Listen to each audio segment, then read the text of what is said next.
If you live to be 80 years old, you get about 4,000 weeks on this planet. 4,000. That covers your childhood, your career, every trip you'll ever take, every slow Sunday morning, and all of it has to fit inside that number. Now, I don't know about you, but that 4,000 number actually got me when I first heard it. My immediate reaction was to try and solve it, which is so me, your typical optimizer. I'm a sucker for better lists, better tools, squeezing more into my day. And for context, I spent years living inside the getting things done school of thought, the David Allen mindset. I packed my calendar, my daily routines, and my trips like checklists. I measured my days by whether my inbox hit zero or I was able to clear out my task list. You know, that satisfying feeling of checking off one item after another on that long, never-ending to-do list. And the promise of that approach sounds great. Essentially, the idea is that if you capture every single task, process it faster, and polish your systems, you'll finally catch up. You'll reach this peaceful state where everything is under control and you can ultimately breathe, relax, and enjoy your life. But Oliver's book completely flips that mindset. What if getting more done is the exact thing that's making you feel rushed? Okay, let's jump into the book. I'm not going to do a chapter recap today. You can read Wikipedia or other websites for that. What I want to do is share 5 core ideas from the book that you can immediately apply to your daily routine that could influence how you approach your days. Towards the end of this video, I'm going to show you how I actually do this on Sundays. How I pick one thing that gets my best attention for the week and name exactly what I'm going to neglect on purpose in order to focus on what matters. Okay, the first point is understanding what actually happens when you try to clear your workload. There's a line in the book that gets straight to the point. Productivity is a trap. Becoming more efficient just makes you more rushed.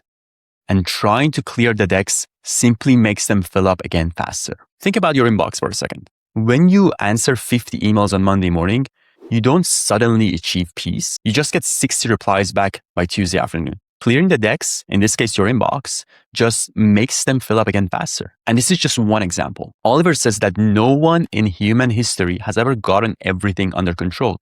And admitting that defeat is a massive relief because the fantasy of control is what makes your week feel tense in the first place. Once you drop that expectation, the pressure also drops. I could also draw parallels to how I used to travel. I used to schedule trips where I tried to hit 5 cities in a week.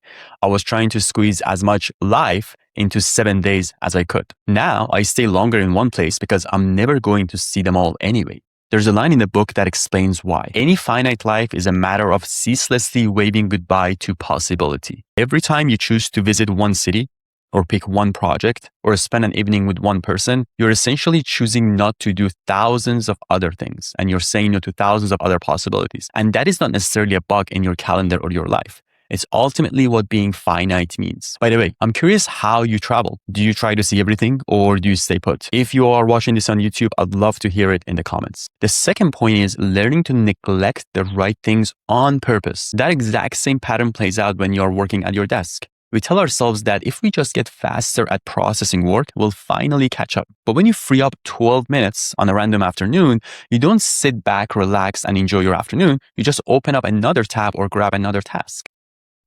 And when that mountain of work starts feeling uncomfortable, my default reaction used to be reorganizing my task list. I would move tasks around, tweak my system, and reprioritize everything to feel in control. I was measuring my tools by how well they help me organize the clutter. There's a line in the book that completely changes how you judge your setup. And it says, the real measure of any time management technique is whether or not it helps you neglect the right things. If your system just helps you organize more tasks, it isn't saving you time. It's essentially just turning you into a more efficient warehouse for incoming demands. A real time management tool shouldn't help you fit more onto your plate. What it should do, it should give you permission to leave the wrong things off your plate. So instead of evaluating your day by an empty inbox or a beautifully organized list, I think you should measure it by whether you gave your attention to what actually mattered, to your P0s. Since your time is limited, you're going to miss almost everything life has to offer anyway. And accepting that is how you become what Oliver calls a good procrastinator. A bad procrastinator delays things hoping to eventually do it all. A good procrastinator knows they can't do everything, so they pick what to focus on and what to neglect upfront. Along the same lines, the book mentions listing 25 things you want to do, picking your top 5, and actively ignoring the other 20, because those are essentially distractions that are most likely to pull you away from what you should focus on. Here is how I use that every day. I keep an open list in my head, or mostly on a scratch pad, this guy right here, where ideas can sit, but I keep a closed list of 10 items maximum. I cannot add an 11th item until one of those 10 actually comes off. I do the same thing with my projects. I pick one big work project and one personal project at a time, or in a given week, and everything else stays on hold. And I decide ahead of time what I'm going to let fall behind. Here's the ultimate question. What is one project you need to put on your closed list right now? And what are you willing to ignore to make space for that one big project? Point number 3 is recognizing where distraction actually comes from. When we feel uncomfortable with a big task or a project, we look for an easy exit. We check social feeds, we clean the desk, we scan the news. There's a line in the book that says, much of the time we give in to distraction willingly. The calls are coming from inside the house. We don't get pulled away because the notification was irresistible. We give in because the real work was uncomfortable and distraction feels safe. How relatable is that? So when you catch yourself reaching for a distraction this week, just notice it. Don't turn it into a character story about how lazy you are. Notice it, set the phone down, and come back to the work. Okay, that was a short one, but an important one. Point number 4 is staying on the bus through the boring parts. There is a story in the book about the Helsinki bus station in Finland. In Helsinki, all the buses leave the main station on the exact same road for the first few miles. Bus 1, bus 2, bus 3, they all make the exact same stops along the route. And if you get on the bus and get impatient after 3 stops because it looks like every other route, you might jump off, take a cab back to the station, and hop on a different bus. But that new bus travels down the exact same road for those first few stops too. The takeaway here is simple but profound. Stay on the bus. When you start a new project or build a deep practice,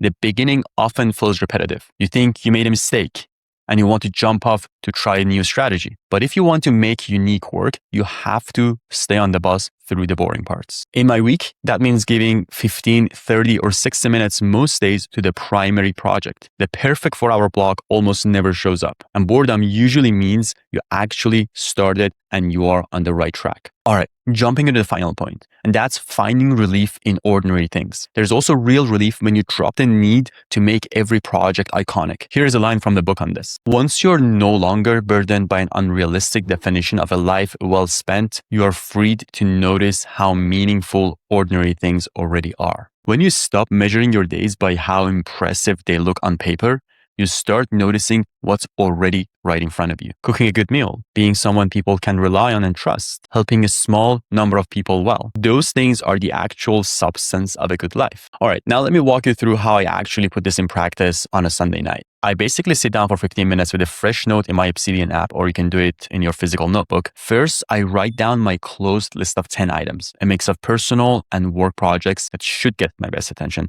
for this week. And from there, I explicitly call out what I'm going to neglect and ignore on purpose for that week. I snooze all the emails I'm not going to rush to respond, the extra ideas I'm putting on ice, and the minor tasks I'm allowing myself to willingly ignore. And from there, I schedule my time on the bus. I block out 30 to 60 minute blocks each day for those main projects and tasks, knowing I don't need a 4-hour block to make progress. When you plan and run your week like this, something substantial starts to happen. You stop treating your days like a problem you have to solve or a queue of tasks you have to empty out before you're allowed to feel good. But I think the point was never to outrun the clock or finish every single task on your list. The point is to be present for the few commitments that actually deserve your best energy while you're here on this planet. When you give yourself permission to let the rest fall behind on purpose, you don't miss out on life. You actually get to show up for your life instead of constantly trying to catch up to it. Okay, to put this in practice, think about what you're holding onto right now that you can finally let go of. What can you neglect? Give that Sunday night walkthrough a shot this week and see what opens up for you, and give yourself room to leave the rest off the plate. So that's it. To recap, number 1, accept that productivity is a trap.